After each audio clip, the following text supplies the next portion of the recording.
Assalamualaikum warahmatullahi wabarakatuh. Para peserta Seminar Teknologi Energi dan Mineral 2022. Perkenalkan, saya Deslita Pipi dengan dosen pembimbing Ibu Sri Lestari. Izinkan saya untuk mempresentasikan hasil penelitian kami dengan judul Optimasi Kualitas Air dengan melakukan penambahan bak clarifier pada salah satu instalasi pengolahan air PDAM di Indonesia.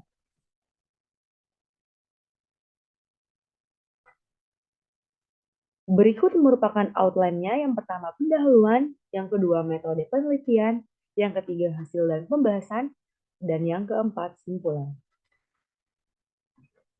Pertama, pendahuluan.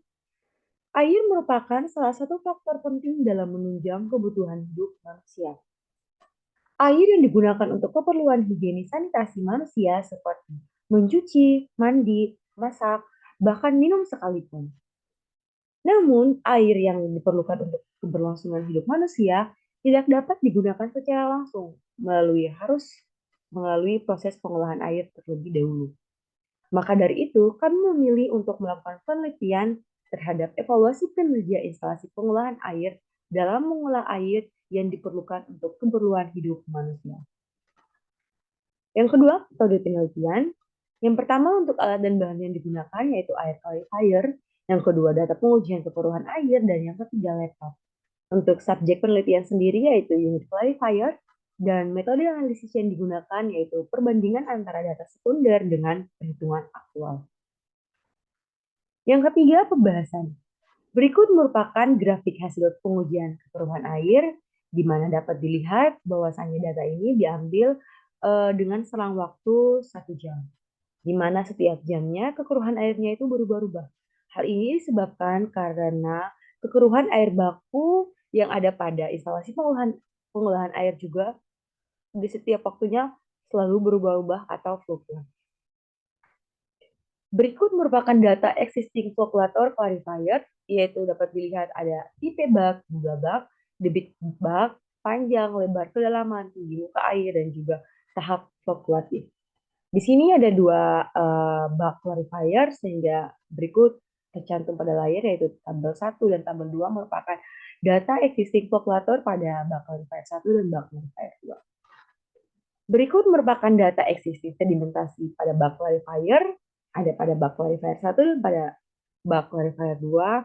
Dapat dilihat ada debit, panjang, lebar, kedalaman, tinggi muka air, kemiringan plat settler, tinggi plat settler, jarak antara plat, tebal plat, dan juga panjang air. Berikut merupakan perbandingan data desain dan data hasil evaluasi dari data aktual sebelum dioptimasi. Pertama dapat dilihat bahwasannya sebelum dilakukan evaluasi dan optimasi ada dua kriteria umum daripada bak clarifier yang tidak memenuhi standar, yaitu gradien kecepatan dan juga waktu detensi. Gradien kecepatan dan waktu detensi merupakan salah satu faktor terpenting pada bak clarifier karena dari gradien kecepatan dan waktu detensi ini dapat menentukan kekeruhan air apakah bakal sesuai dengan standar yang telah ditetapkan ataukah tidak. Dengan ketidaksesuaian gradien kecepatan dan waktu detensi dengan standar, maka dari itu perlu dilakukannya optimasi untuk memperoleh gradien kecepatan dan waktu detensi yang sesuai dengan standar.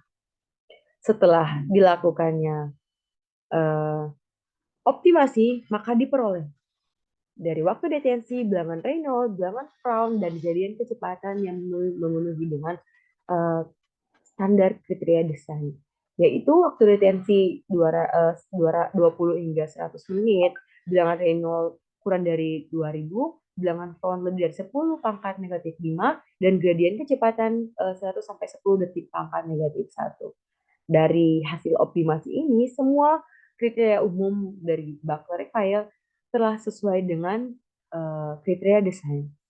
Maka dari itu dilakukanlah perhitungan biaya pembangunan clarifier atau bak ketiga dengan menggunakan data inflasi dari tahun 2007 diperoleh pada tahun 2022 jika ingin dibangun bak clarifier ketiga dengan total biaya yaitu sebesar Rp1.154.724.071. Selain memperhitungkan biaya pembangunan bak clarifier, yang ketiga, diperhitungkan juga biaya koagulan yang bakal digunakan pada bak clarifier dengan penggunaan dosis optimum yaitu 45 ppm dengan debit operasi 24 jam per hari diperoleh 63.918.720 liter per hari dengan kebutuhan PAC atau koagulan yang digunakan yaitu sebesar 2.876,34 kg per hari, maka diperoleh biaya koagulan sebesar 4.141.933.056 rupiah per tahunnya.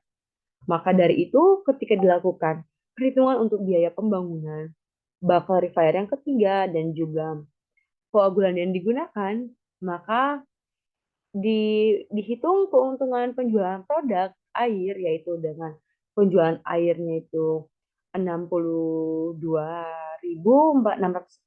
meter kubik per hari dengan satu kubik dijual sebesar Rp5.000, maka diperoleh harga penjualan air per tahunnya yaitu sebesar 114.318.000 per tahun. Maka dari itu, diperolehlah keuntungan penjualan air bersih yang dikurangkan dengan total pembangunan bak clarifier dan total penggunaan koagulan sebesar 1.154.724 ditambah dengan 4.141.933,56 yang dikurangkan dengan total pemasukan yaitu sebesar 114.318.000 maka diperoleh keuntungan penjualan produk air sebesar 109.021.342.873 rupiah per tahunnya. Maka dari itu diperoleh kesimpulan bahwasanya efisiensi bak clarifier sebelum dilakukan optimasi sebesar 47,4%. Selanjutnya dilakukan optimasi diperoleh dimensi clarifier ketiga sebesar 25,10 meter kali 4,9 meter kali 3 meter dengan efisiensi setelah dioptimasi sebesar 67,9%. Sekian hasil presentasi penelitian kami.